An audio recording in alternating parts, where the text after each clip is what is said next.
Whoa! Before we get started, I want to go over the 4 sponsors for this episode who make all this possible. They're fantastic, so go show them some love. The first is the best URL in the industry, Crypto.com. They're a crypto platform with one goal, driving mass adoption. That's why we're all here, right? To get every human on earth a digital wallet and to get them using digital currencies. Crypto.com's helping people do that through buying, earning, lending, and a new card payment. Everything you could want is at Crypto.com. They've been longtime supporters of Off the Chain and recently announced a new exchange. So go help them out, download their app from the App Store, or visit Crypto.com and tell them Pomp sent you. There's nothing better in the world than a company helping to drive global adoption of this new technology. Another part of global adoption is making sure that we secure the various blockchains with computing power. CoinMine has built the best consumer experience in mining. Hands down, no competition. If you want to help secure the blockchain and get started in mining, you can go to coinmine.com/pomp. Order a CoinMine, it'll arrive at your door, and you simply take it out of the box, plug it in, and connect to your Wi-Fi. You'll be mining your favorite crypto in 5 minutes or less. It is honestly magical. I have one running right now here in the office, and it's super quiet, it's got no heat, and every person that comes in the office asks, what is that?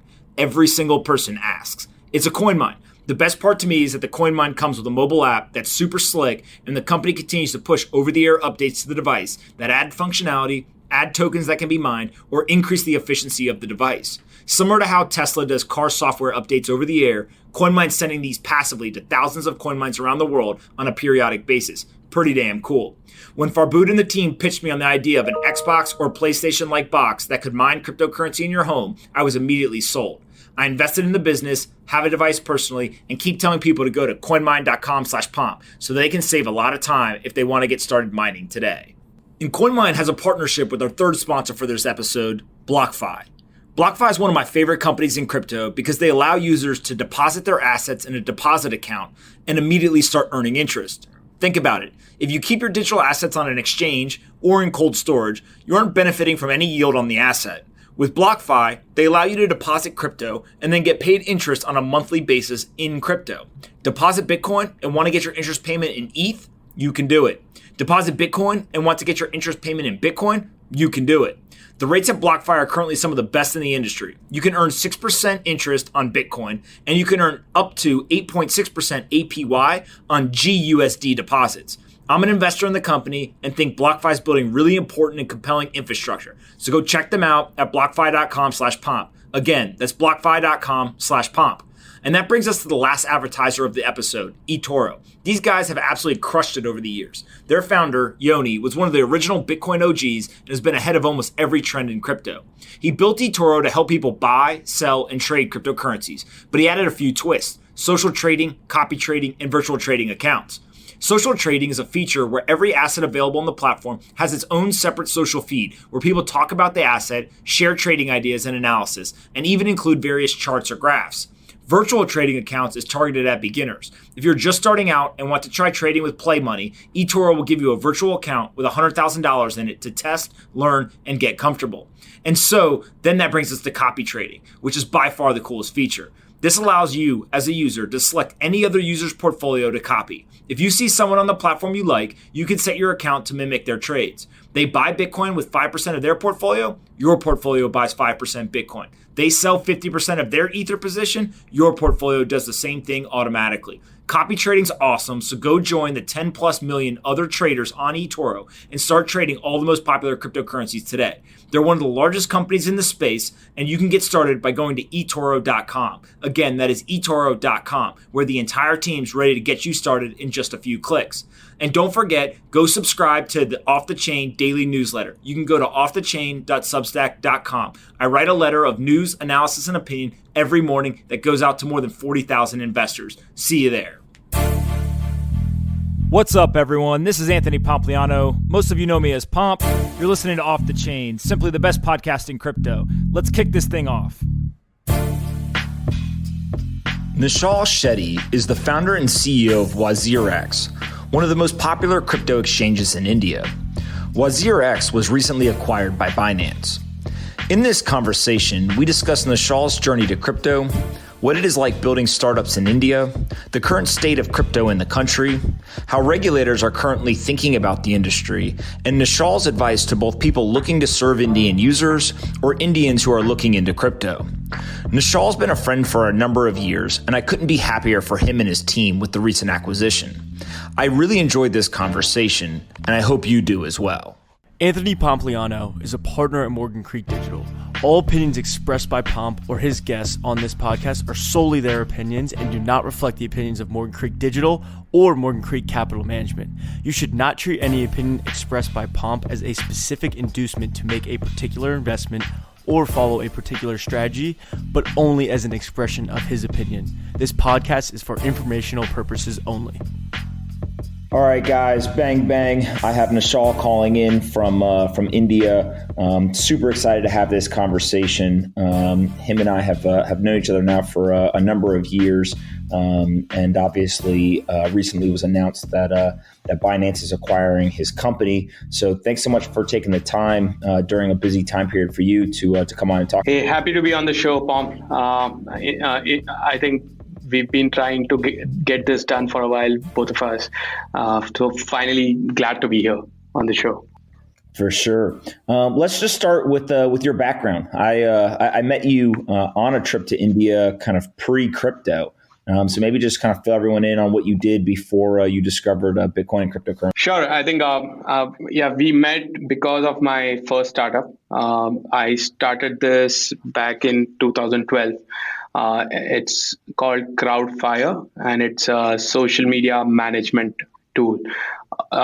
Before it was a social media management tool, it was a social media growth tool where we allowed users to grow on social networks using various growth features that we had. But along the way, all these social networks, as they grew, they wanted to keep all the money to themselves. So they changed the APIs. And now we've made it a social media management tool. And Crowdfire has had over 20 million users until now. It was during its time when I had launched it, it was one of the most viral apps around in 2012, 2013, and 14. I started with that. Before I started my startup, I was working at another startup in India, which got acquired. And then, a few of us, we started our own side projects, and that's how my side project grew to be Crowdfire, and I quit my job. Then after building Crowdfire, I raised some venture capital. I raised about $2.5 million for that, and grew it further, grew the team size and stuff. From there, do you want me to tell about how I went into crypto from there? So one of the things with Crowdfire that was so interesting to me is when we met, I came to the office, and I remember not really understanding or having an expectation as to a startup in India could go a lot of different ways from the perspective of somebody from the United States. And what struck me was not only I think kind of the size of the team and the quality of the people that you had hired, but even just the office itself, right? You had built a fairly palatial and kind of office environment that reminded me a lot of Silicon Valley startups, right? And so it was pretty cool to see kind of the culture that you were building there, even though, literally halfway across the world, a lot of the same things that people would see in a Silicon Valley startup were being implemented, in your organization, which I thought was pretty. I still remember you coming in and then, being surprised and telling me that this looked more like a office in the valley rather than in India. But I think, having built products for a global audience, I've always believed that it's important to imbibe all of the stuff, not just your product, but the way you work with your people around you, the way you, the workplace, even the information you consume. If you want to build something global, you need to be global right from your core. And I think that was the principle that's led me to ensure that, we are not just product wise, we are not global, but we are global in terms of our thought process. So I think it all boils down to that, the core belief being, if you want to build for the world, be a citizen of the world. So that's how all of this happened, I guess. The office, the people. And then when was the first time that you came across Bitcoin and cryptocurrency? So my journey has been more of an on and off. In 2000, I think this was late 2009 or early 2010 when I came across the whole Bitcoin white paper, because I was someone who used to read a lot online, try everything new. So I specifically remember trying to mine Bitcoin. I don't know what happened after that, but I had sold off that computer after a year or two because I bought a new laptop. So I don't even remember whether I mined any or how much I mined because it all went in that computer that I sold. But that was just a trial and error that I was trying back then because it was so new, and I left it. I had never thought that Bitcoin would be what it is. Then after that episode, I think it was 2013 or something, 2012 or 2013, when I tried on all these new set of crypto wallets that were coming online, including Coinbase at that time, and a couple of more. So that was my second stint with Bitcoin, where and this time I transferred some Bitcoins to my friends. They sent them to me. So that's how I tried it again. But then again, I think after a couple of months of just playing around with that, I left it. The third interaction was when I was pulled down to the rabbit hole, I would say, of crypto. That was 2017, probably the middle of the year, when Bitcoin was about to break out. And since then I've been in it forever. I think now. Yeah, for sure. And so when that was going on, were the Coinbases and other kind of major exchanges, were they available in India, or were they only available outside? No, they were not in India. I think I remember the only way I could get it was through a friend who sent it to me. And it was a small amount, but the way the friend could send it, because the friend was in the US or somewhere, or he got some payments. I don't remember exactly, but I don't think there was a way to buy Bitcoins in India in 2012 or 2013. Got it. And so maybe talk a little bit about how you eventually came up with the idea for WazirX and kind of what you guys built out of the gate initially. Yeah, so this was 2017, and surprisingly, even in 2017, while a few exchanges had cropped up in India, none of them seemed to be on par with the global products. And I've always this goes back to the background what we were just talking about, building global products. Yeah, and when you use them, and then I used all these Indian exchanges that existed, I realized there was a large disparity in the user experience or the way they treated their customers. So this was like the biggest pain point. I tried buying crypto from quite a few of the Indian exchanges in 2017, and the biggest thing I saw was the experience that I had on some global platforms versus Indian. It was a large disparity. And that was the biggest motivation, because me and a couple of my other colleagues also felt the same, disparity. So we said that the Indian audiences, and when we see the potential of crypto, India can play a significant part, which means you cannot have a substandard product in the country if you want to onboard everyone to crypto. So that was the motivation which we took and said, can we, since we built CrowdFire, which is global, can we build another product which can be compared with other global products? And that's how we started. This was late December, 2017, the idea originated of let's build it. We launched finally in March 2018 when the bear market just was starting, I guess. So yeah, it was a good transition. You decide in the bull, the bear comes, what do you do? But because price was not the factor for us to get in, it never really was a concern for us. We still launched and kept growing. For sure. And then maybe let's talk a little bit about kind of the environment around cryptocurrencies and blockchain technology in India, right? I think there's a lot of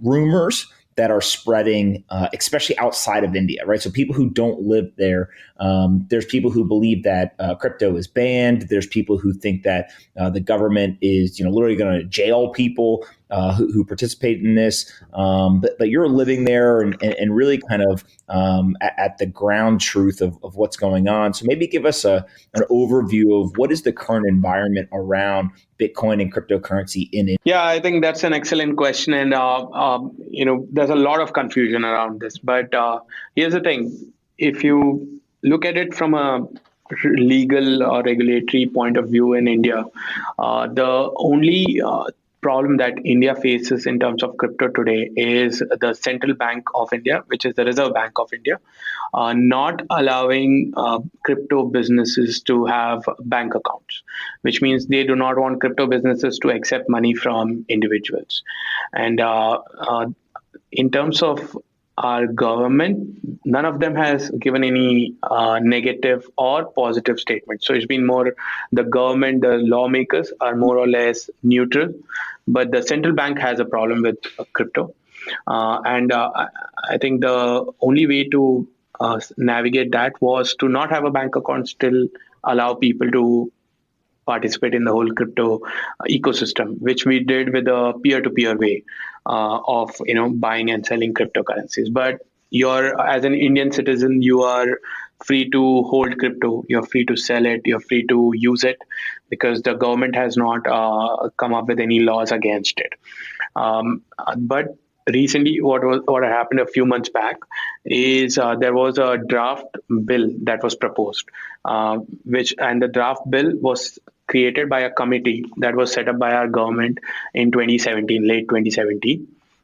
And that committee recommends a ban on crypto. Now, what has to be seen is that this committee is not like the final authority to come up with anything. They were entrusted with a certain work, they did it, and the committee does not, I don't think the committee sort of exists right now, because the head of the committee was transferred to a different department in India after the report. But yeah, that's the only draft bill. But if you see in the media, what happened is the moment this draft bill came, which was very surprising, honestly, having been working in crypto the last 20 months or so, I've realized how news can be distorted in different ways. Before crypto, I never thought of news being distorted or changed. But the moment this draft was announced, I saw reports in various media which said India bans crypto, India will people will be jailed and sent to 10 years in prison. But honestly, this is just one of the many drafts that can come out. This might be a draft which might never be even discussed. We do not know, but this was just a recommendation by a committee that was set up by the government. It's not the government's views or anything. Got it. And so let's talk first about kind of the central bank saying, hey, if you're a crypto company, you can't work with regulated financial institutions, right? It's kind of going after the dependency of the crypto industry on the legacy financial system. So that means that as a crypto business, you can't have a bank account, et cetera. How, as an entrepreneur building a company, are people getting over that obstacle, right? Like, what do you do if that is the position at the central bank? Yeah, I think the biggest problem is how do you run your company in the country then. But the good news is, if you do not deal directly with users' money, the banks are pretty much okay with you having a bank account. So the whole thing is, if you have a bank account and do not deal with your customers directly through that bank account, there are banks which are okay with it, because then you become just a software development firm, not a crypto exchange. So that's one way where what Indian companies are doing is they're creating bank accounts in India only for salary payments, not for accepting deposits from their users or processing any kind of fiat related activities. So that's like the first. The other, what a lot of other businesses are doing is they're registering outside the country, because that's a more straightforward, easy way. And in whatever foreign countries they register, that becomes their primary place of business. So that's the second way. But yeah, I think these are the two popular ways. Either you have a bank account in the country but do not do any activities related to crypto, just salaries and vendor payments, then you're good to go. Got it. And then in terms of like paying employees and things like that, are most of the employees either at Wazir or other crypto companies taking their salaries in fiat, or are they taking it in crypto? And like, how does that play into the situation? See, I think ideally, in terms of salaries, fiat is a better way in India because there's a lot of processing you have to do in terms of tax deductions at source and stuff, which if the company was to pay you in crypto, it becomes difficult because the government does not accept tax in anything apart from INR. And as a company, if you were to convert that, like I said, if you use your company bank account for any crypto transactions, like even converting your own company's crypto into fiat, you will have trouble with the banks. So fiat payments as salaries is the safest way today. I won't be surprised if employees want it in crypto because it's so much more convenient. They don't want to probably liquidate right away and just hold it. But I think from a company point of view, from a business point of view, right now in India, it's far easier to pay in fiat to employees as salaries rather than crypto payments. Got it. And then in terms of the kind of individual citizen in India, walk me through a little bit about how much do they understand about Bitcoin or cryptocurrency? Where does that interest lie today? And kind of like what's the state of kind of an everyday person in India in relationship to cryptocurrency? If you think about India, right, that you have to divide it by age groups, and if you look at the whole 18 to 24, 25-year-olds, I think a lot of them know about crypto. And that's because this age group is like really active on social media, especially Twitter and Facebook, and they come across Bitcoin somewhere or the other. So this age group, and it's also evident from the data that we have in our user base, this 18 to 25 is like the most active crypto community in India.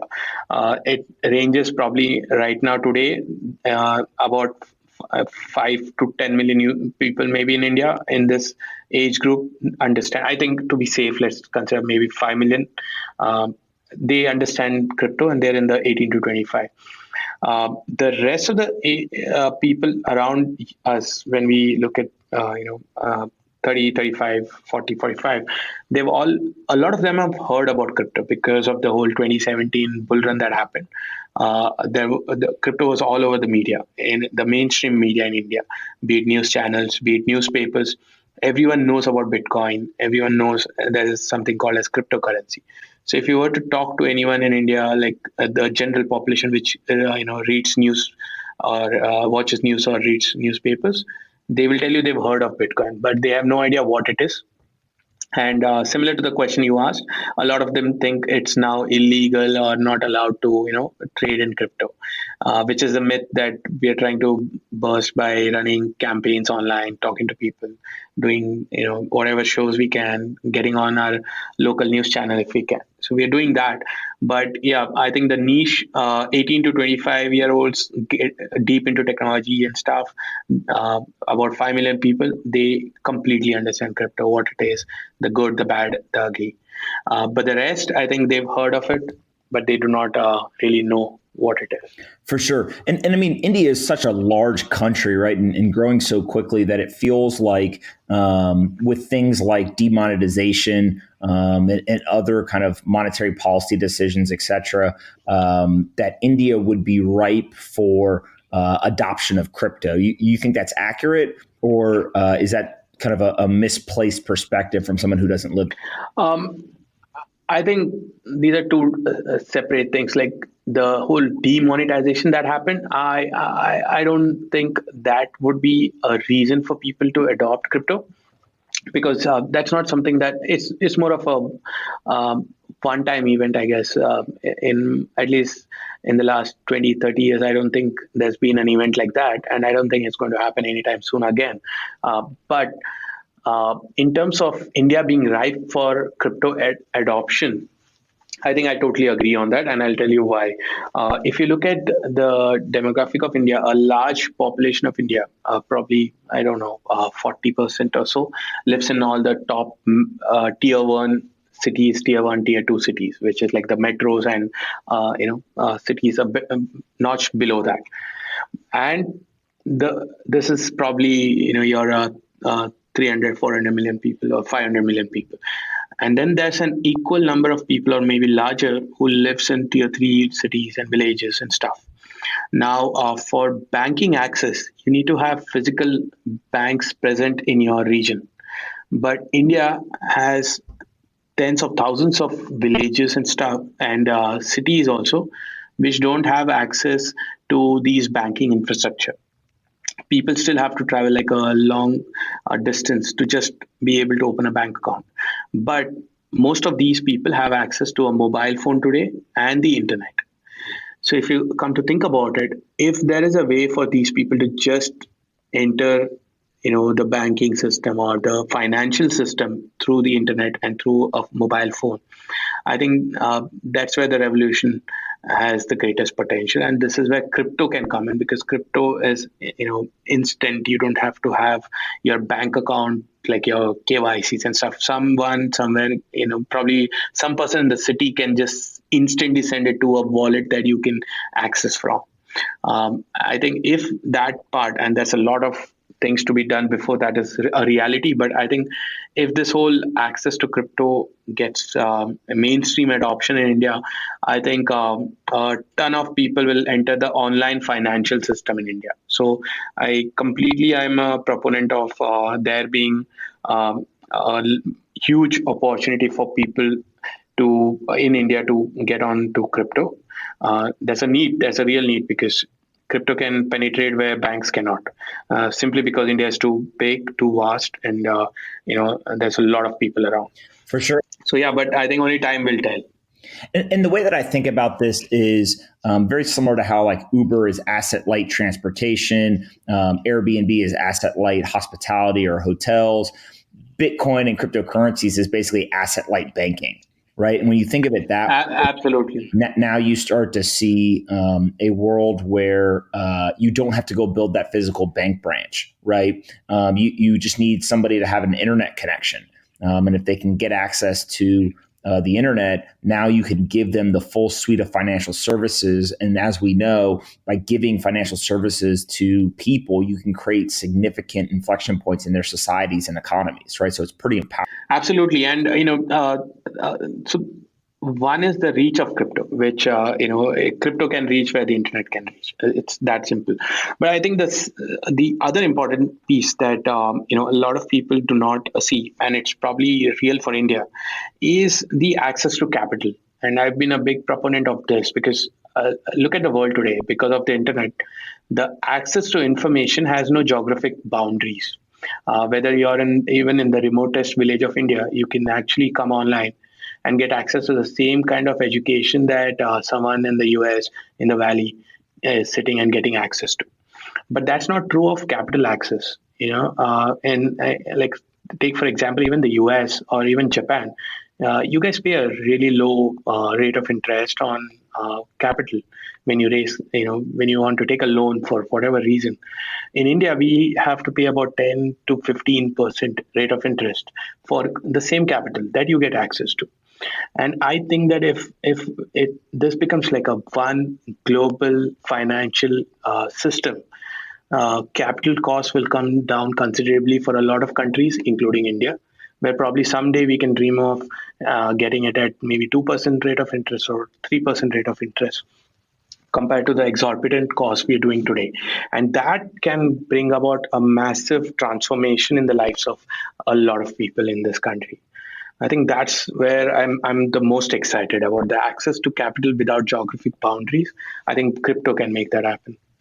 For sure. And I guess part of this, in my opinion, is not only the access to the services, not only access to cheaper capital, but it's the increase of accessibility to the global markets as well, right? A lot of what you're talking about is kind of the individual, whether they're in a major city or one of the towns or villages, just getting them access to banking in general is positive. But if you then can open up the global access to financial assets and investment opportunities, you can really start to see wealth generation among billion plus people that have previously just not had access. Absolutely. I mean, that's a massive opportunity, waiting to be unlocked.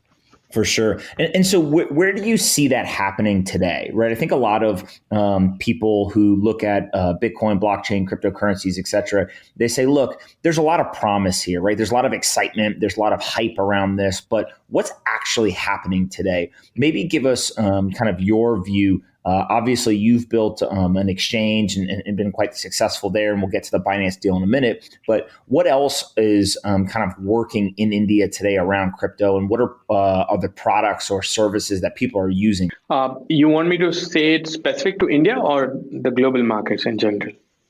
Let's do India. Yeah, see, I think India, we are probably, again, at the ground zero level, I guess, where it's a nascent ecosystem being built out.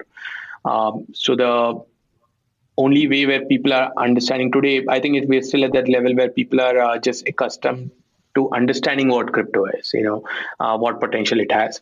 But there's a small portion of people who are into these crypto. I think lending is like one of the bigger use cases I'm seeing with people around me. Where they're lending their crypto for a good rate of return.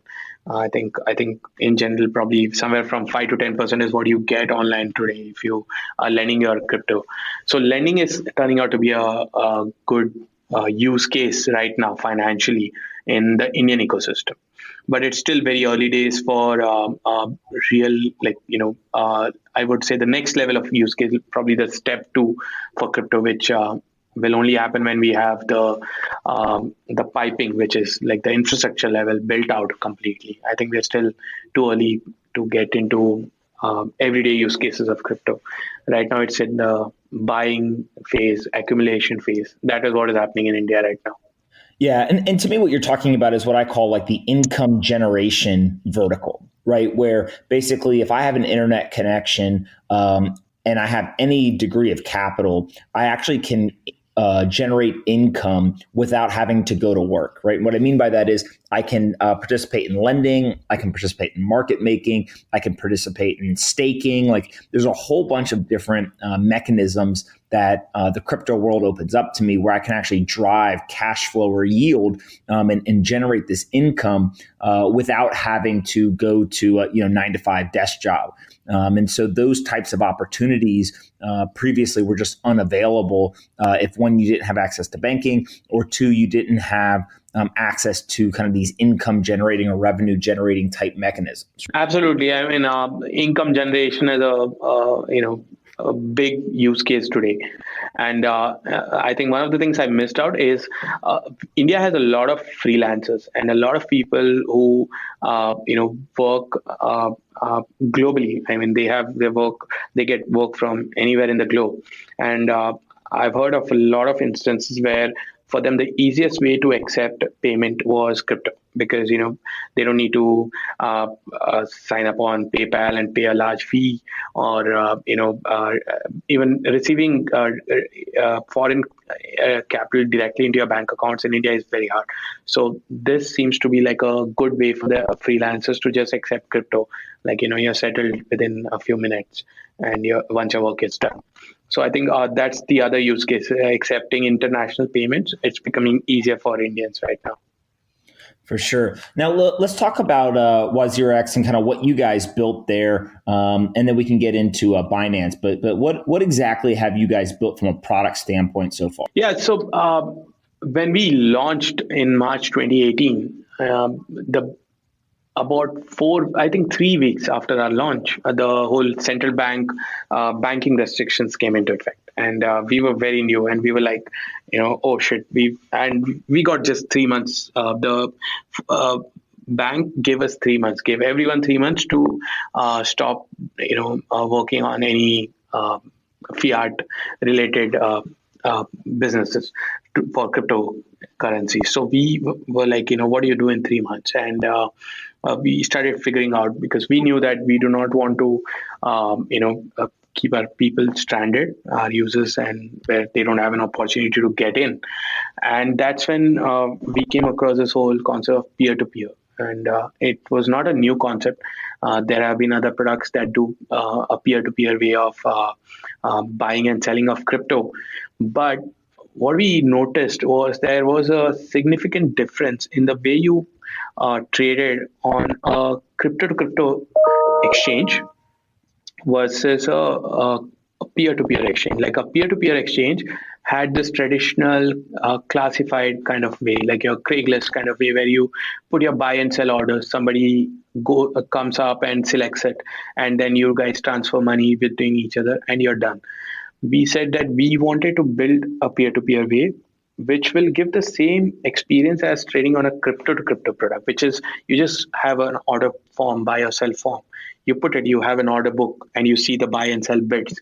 You do not have to see any listings. The top bids come the best bids come at the top. So what we did is we replicated the crypto to crypto order book, but behind the scenes we had a peer-to-peer system, and we launched this just a day after the banking ban came into effect. And this was, for the first time in the world, somebody built a peer-to-peer auto matching order book. This never existed before we built it. And surprisingly, people in India loved it because there was no learning curve anymore. You just had to put your orders and as soon as it matches, we just show you a bank account where you need to transfer the money. So that's all you need to do. You don't have to go through hundreds of listings of people selling you Bitcoins and going through the prices, mentally making notes on which prices are the best. You don't have to do any of that. You just come here on WazirX, you put your buy or sell order, we show you the bank account where you need to transfer the money. It was that simple. And that really, went crazy. Like everyone in the country started signing up. That gave us the massive boost. So in a way, if you look at it, the adversity turned into an opportunity for us. Skirt, skirt. Want to know who has the best URL? Crypto.com. That's right, Crypto.com. They're a crypto platform with one goal: motherfucking mass adoption. That's why we're all here. We're trying to get crypto in every wallet. Crypto.com is helping people do that through buying, earning, lending, and card payment. Everything you could want at Crypto.com. Go help your boy out. Tell him Pomp sent you. Download the app or visit Crypto.com. Pomp's got you, always. Ever wanted to get into mining and didn't know how? Don't worry, your boy Pomp's got you. Everybody got some electricity and Wi-Fi.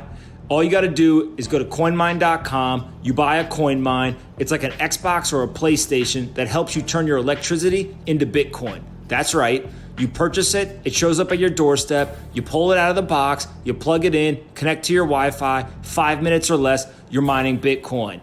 All you have to do is control it from the mobile app they provide, and then you receive over-the-air updates that add new coins and new features on a consistent basis. Kind of like how Tesla does over-the-air updates and updates the car software. Just you're updating your coin mine. Consumer mining made easy. That's right. Go to coinmine.com, tell them Pomp sent you, and thank me later. One more word from our sponsor, BlockFi.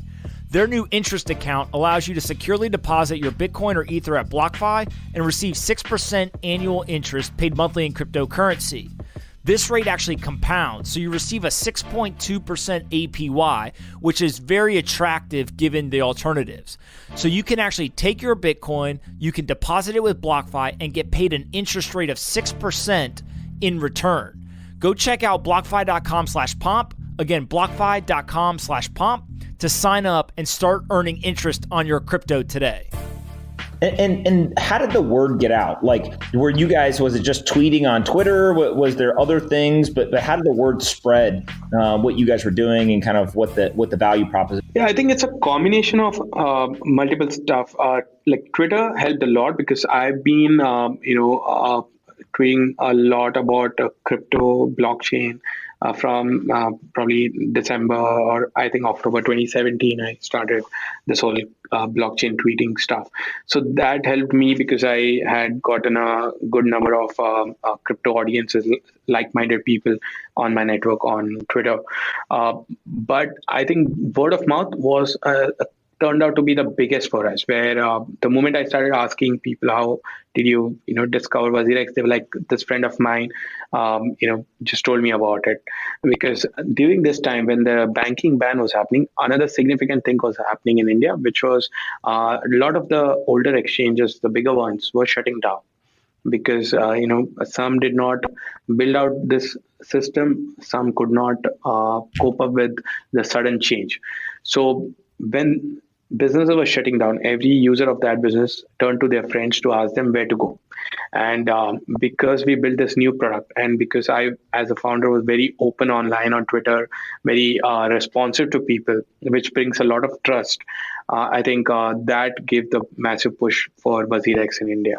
For sure. And the part to me that I think got me or really kind of caught my attention and I started paying attention is you started using this hashtag India wants crypto, right? And I thought that it was a way to, it seemed like you were really kind of rallying people around that idea, but also you continued to tag, was it Prime Minister Modi and others, and really try to drive the conversation, which I thought was pretty clever. Yeah, so that was like the second wave. I would say I started that in November 2018. To be honest, I never thought I would continue for so long. But it's been now 390 days since I've been tweeting every day, and every day But my motto is, can I, with every tweet that I do, can I get to more people in terms of them understanding or hearing about crypto in India? People in terms of regular audiences or journalists, bloggers, anyone. And at the same time, there's also hope that our prime minister and our finance minister, who I tag every day, they look at it and probably get in touch with me or the ecosystem in general, so that we can put our point across and tell them about crypto not just being a speculative instrument, but also a great technology that India can employ in the country. So yeah, but I think you're right. This has given a definite boost to my credibility online, my visibility online. But that was more of a side effect of the fact that it was frustrating as an Indian, where India is really good in terms of technology. India has a lot of young people, millions of youngsters, and yet we do not have like a easy path to crypto adoption or even trying out crypto. I mean, imagine if these barriers did not exist. Like today, it's just WazirX and a few others. But if this barrier did not exist, I'm pretty sure a lot more Indian minds would be at work on crypto, on solving problems that will actually make the lives of a billion people better.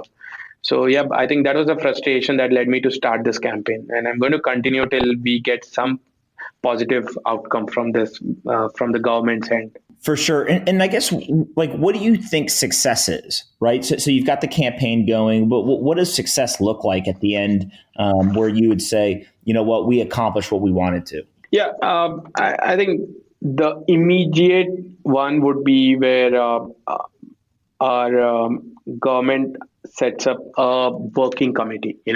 I think that's like the first step to saying, okay, this is great. Because if you can set up a working committee which involves lawmakers, probably also the ecosystem players, a bunch of other people together, where you say, let's start the conversation.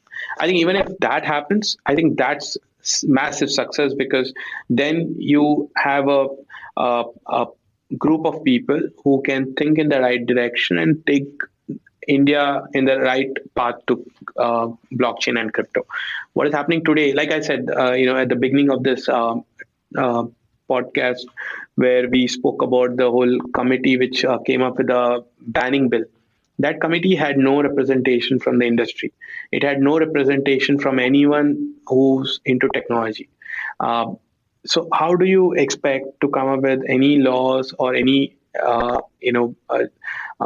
legality around crypto if you do not have any technologist or anyone from the industry to be a part of such a committee? So I think a committee formation or some sort of a working group, if the government can just start a conversation around that also, I think that's success for us. I don't think India will regulate anytime soon because it's a massive country, a lot of capital related laws in the country to be navigated. But India can definitely start a dialogue with industry players and with technologists and with a bunch of other people. I think that's the first step for us. Got it. And then I guess as part of this, obviously the news has now become public that Binance acquired WazirX, and you guys have teamed up to really kind of push crypto adoption in India. Maybe talk to us a little bit about what the thought process there was from your end, and then how that deal came together. Yeah, see, the thing is, I've been, pushing for crypto adoption in India for a long time now. I think at least 12 months. But what I realized is if we wanted to go faster, we want to be able to understand how this whole crypto, I would say the regulations and interactions and with the government, with the lawmakers, how does it work throughout the globe? You need someone who's seen a lot more than you do to be able to do things faster. And that's where I saw Binance as being a good partner. That was one aspect. The second aspect was, how do I also bring about faster adoption of crypto in the country? Because that's my mission. Like, how do you get everyone in India to be part of the crypto ecosystem? And I think that's where I saw Binance, the speed at which I think the most attractive thing about Binance is the speed of execution. If you look at Binance today, it's a massive company in terms of be it your revenue, be it user base, be it even the number of people. They have over 500 people now. But you look at the way they execute, I think, if I didn't know, I would say this is probably a 20 people team, because that's the speed at which I can see things churning out. Because as companies grow, I've traditionally always seen the speed reduces. It never increases. This out here, you see a company doing the exact opposite. And that, I think, was the most attractive thing, because speed is what we need in the crypto ecosystem today. We need to go faster than what we are doing right now to be able to get such a massive user base in India, like the number of people in India. If you want to get to all of them, you need rapid pace, and I want to learn that. I want to get all the help I can, and I think Binance seemed like that perfect partner for that. For sure. And so what's the plan moving forward? You, Binance, and Wazir all kind of coming together and going to drive adoption of crypto in India. Like, how do you do that together? What's the plan? Yeah, so to start with, WazirX will continue to be an independent brand in India, owned by Binance.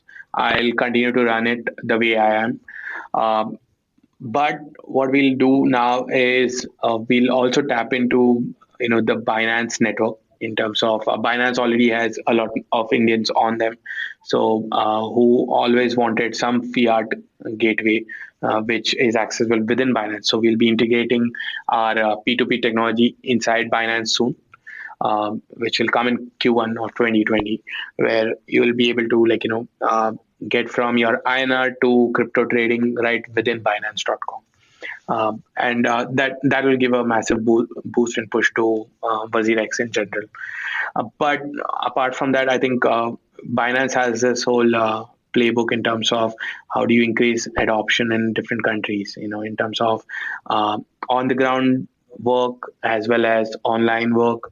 So we're going to use a lot of that expertise to spread the word in India about crypto and spread the knowledge of crypto in India. I think that's where the significant contribution from Binance will come. Got it. And not to forget the much needed capital. Think about it. I'm in India in a industry which is nascent. I don't want to be spending my time running behind capital right now, because I can spend that time, getting maybe the next million people onto crypto. So if there is Binance, I can just focus on the work ahead rather than running behind capital now.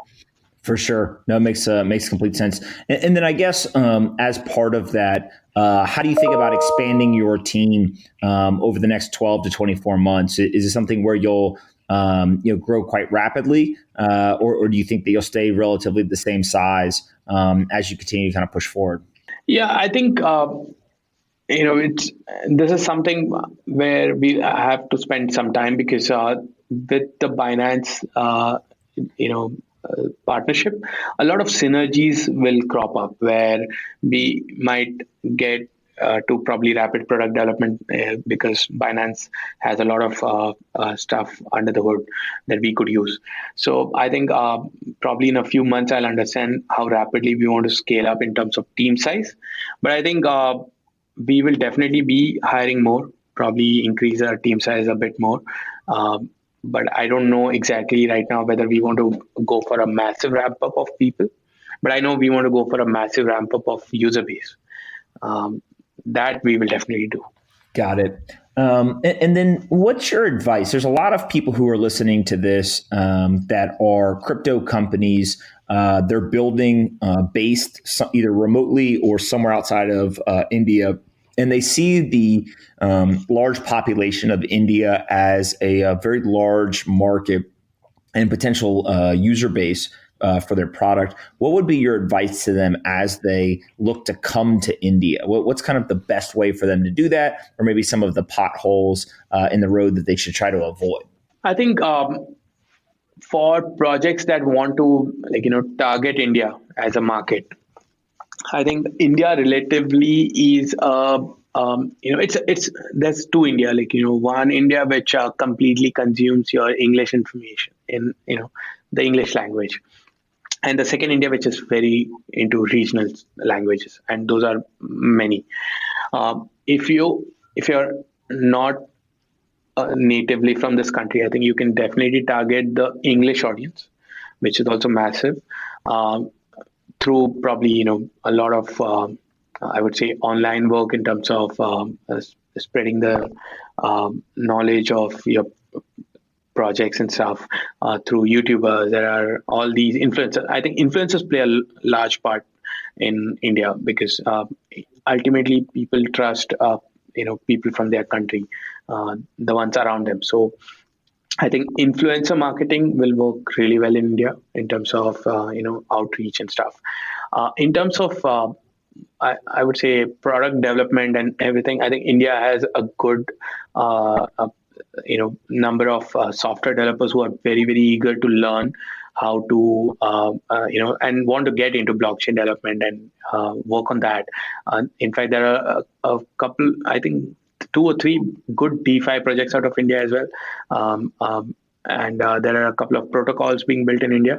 So there's definitely a good number of software developers out here who are competent in the whole blockchain work. So I think if you want to build a small dev center here, I think that's definitely, you can attempt that as well. It's a good place for that too.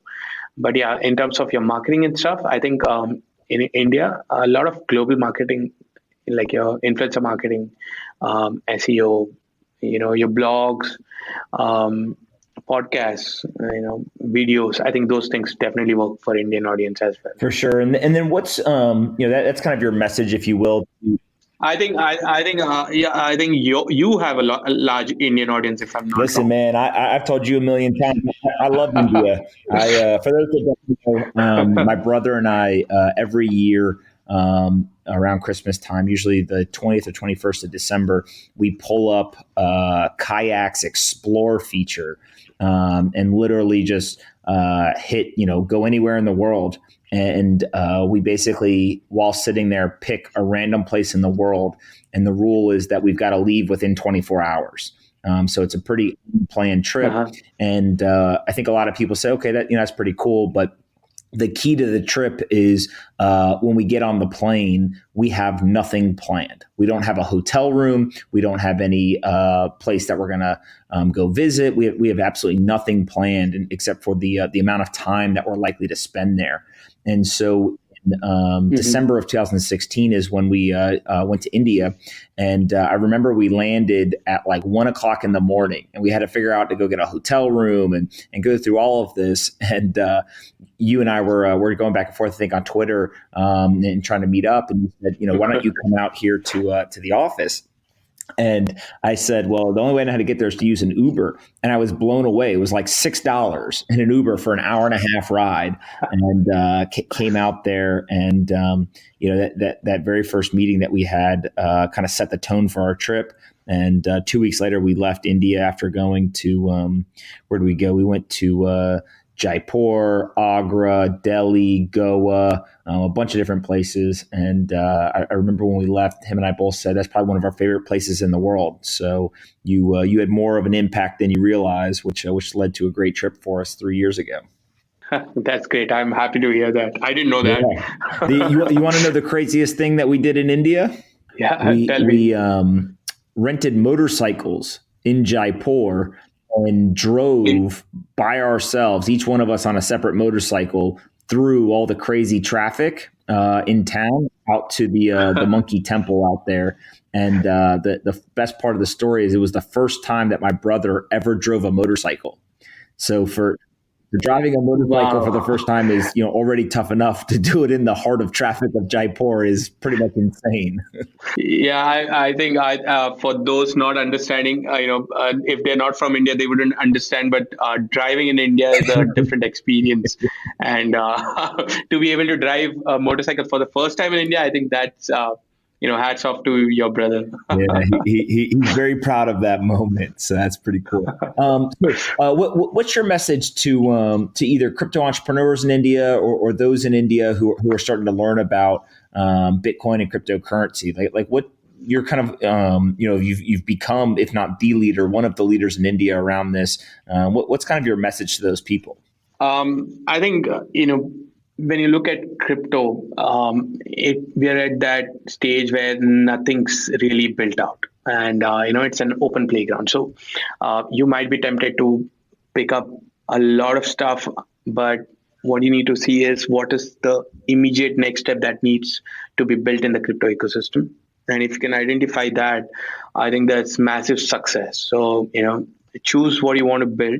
There's a lot to be built, but you have to build it in steps, and if you can find the next step that has to be built in probably in India or probably for the globe, you can build it for anywhere, but build what is the immediate next need of the crypto ecosystem. You'll find success. Yeah, for sure. And then what's your message to regulators, government officials, central bankers in India? I think, when we come across very disruptive, radically new technology, the first thing will always be to look at all the negative stuff that is possible. And this would have been true even of the internet in the early days, when people thought a lot of bad things could be done on the internet. But after probably 25 years of rapid internet adoption in India, the amount of good that the internet did far surpasses the amount of bad that happens, which is the same case with crypto. We need to look at, probably there are 80 good things that crypto can bring, and there might be 20 bad things. We can always regulate and handle the bad things, but the good has to really be encouraged. And I think India is primed for that crypto encouragement now. And I want the regulators to come and discuss this with us so that we can figure out how to probably amplify the good and diffuse the bad stuff of crypto. Absolutely. It's excellent. Before I wrap up, I always ask a rapid fire set of questions. What do you think is the most important company in crypto other than your own? Binance. Had a feeling you'd say that. No, but on a serious note, I think a lot of, I don't want to name one, but a lot of companies in the DeFi space, I think very exciting, because that's like the future. I think the DeFi ecosystem being built out right now is very exciting. For sure. And just as a side note, has CZ been to India? Did he come visit in person? As far as I know, I don't think so. I don't think he's been to India. I I can't remember, but I don't think so. But yeah, I think it's about time he has to come to India. Yeah. Maybe that's the next campaign is bring CZ to India. I think I need to start that hashtag. Absolutely. What's the number one regulation that you would change or improve, whether it's in India or globally, to kind of usher in adoption? I think probably I think the fastest would be a crypto sandbox in every country. Just let them build what they want, sandbox it, control it. If you want, just see that experiment play out. I think that's very important. Yeah, I love that idea. And obviously encouraging the innovation and experimentation is super valuable. What's your most controversial thought in crypto? Like, what's the thing you believe that everyone else will disagree with you on? I think I don't talk about this, but I think a day will come where all this whole we pay our income taxes, we earn, everything is very bound to our country. But I think a day will come where all this whole income tax and everything, it'll all disappear because it'll be very hard to enforce, and countries will start charging you a sort of a rent for being in that country. So, the whole income tax ecosystem and the way it works, taxation and stuff, it'll change to rent, where you pay the country because you're in that country and you stay there as a person. I think that's what I radically think will happen in the future. Got it.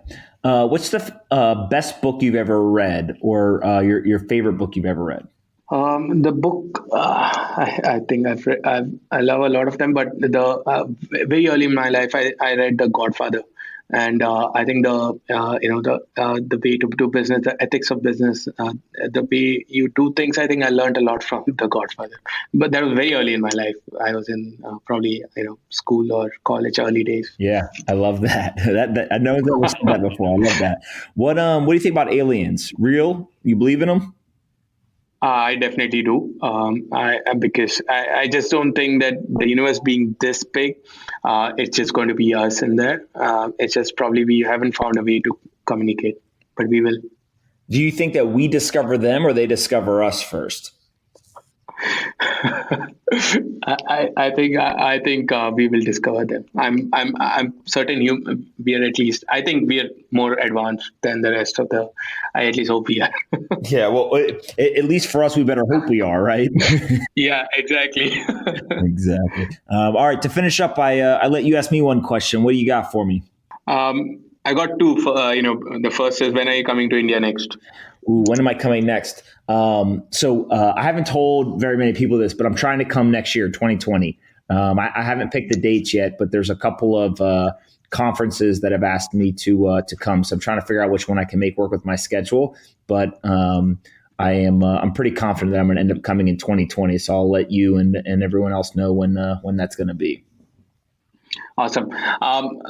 The other question is, what do you think will be every year I see some new trend in crypto. This year I think was more about a lot of stable coins, Libra, and all this noise. What do you think is 2020 going to? Yeah, that's a great question. So I think that there's probably three things. One is you'll see a continuation of like the digitization of fiat currencies. So governments and central banks will start like doubling and tripling down on this idea of like, let's digitize the dollar, the yuan, et cetera. Two is the tokenization of debt. So whether it is governments or corporations or asset-backed securities, et cetera, I think you're going to start to see a lot more of that happening and kind of the automation of that entire industry. And then the third thing is I think that you're going to see a world where we start to get some bifurcation. So right now it's kind of like there's Bitcoin and then there's everything else. I think what you're going to start to see is there's Bitcoin, then there is like the shit coins, but in between there is a very small number of high quality, very thoughtful uses of tokens. What those are and which ones yet, I probably don't have an opinion or want to speculate on, but I do think that we're going to start to see, kind of a higher degree of success or higher quality use cases for some of these tokens. And so what it'll do is I think it'll really kind of show a difference between the high quality ones and the low quality ones. And so when that happens, I think that it'll kind of vindicate some of the people who are big believers in whether it's Web3 or DeFi, all of those kinds of bents on the blockchain world. But we just haven't seen yet kind of the major use cases for many of those tokens. So hopefully that'll happen in 2020 as well. Interesting. So you mean to say there's going to be a middle category, like a BTC, a shitcoin, and then in between there's going to be probably, we need a new term for that. Yeah. So like here would be a great example, right? So I'll throw CZ a bone on this one. Let's say that there's Bitcoin, then there is all of the shit coins, and then like part of the middle group, let's put BNB there for now, right? And why is BNB interesting? Well, if Binance can actually go from being an exchange to a true global bank that provides all kinds of different financial services to folks, and then can eventually decentralize themselves on the corporate structure side to the point where the equity, either one doesn't exist or two is worthless, and all of the value accrues to the BNB token through the burning mechanism, all of a sudden what you do is if you want to own kind of financial exposure to Binance, you have to buy the token, right? And so like that's a really interesting kind of evolution for both BNB, but also for Binance. And so, there's some work that's got to be done to kind of get to that point, but I think that they're kind of headed in that direction. And so if they're able to be successful there, like that goes, kind of in a category that isn't Bitcoin, obviously, and also isn't a shitcoin. So we kind of need a third category, but I don't think that category is going to be, filled with hundreds of tokens. I think it's going to be quite small. I would put it, 20 or less that end up kind of figuring out the right model and value accrual. But definitely BNB is one of them that has a shot. And then there's probably others as well that'll kind of create this third category. Yeah, I think that's a very interesting proposition, and I think that's where even if even CZ's spoken about this a few times, where the eventual goal is to decentralize and have BNB as like the only entry and exit point for you to participate in that whole ecosystem. I think that'll be very interesting to see for a lot more projects that happen in the ecosystem. Let's see. For sure. Where can people find you on the internet and also WazirX? I'm on Twitter. Nischal Shetty is my Twitter handle. And WazirX, you can just go to wazirx.com and start trading if you're in India.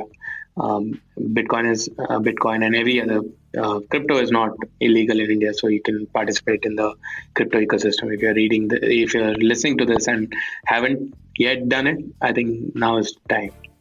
I love it, man. I love it. We'll keep fighting the good fight and spreading kind of the gospel of Bitcoin and crypto. You're doing a fantastic job. We'll have to do this again in the future to get an update on how things in India are going. Sure. Thanks a lot for having me. I think a lot I've also learned following you on Twitter, and having known you, I think it's a weird path. We both ended up in the whole same ecosystem all over again. It's fun. Small world, but it's been fun, right? Yeah. All right. Talk soon.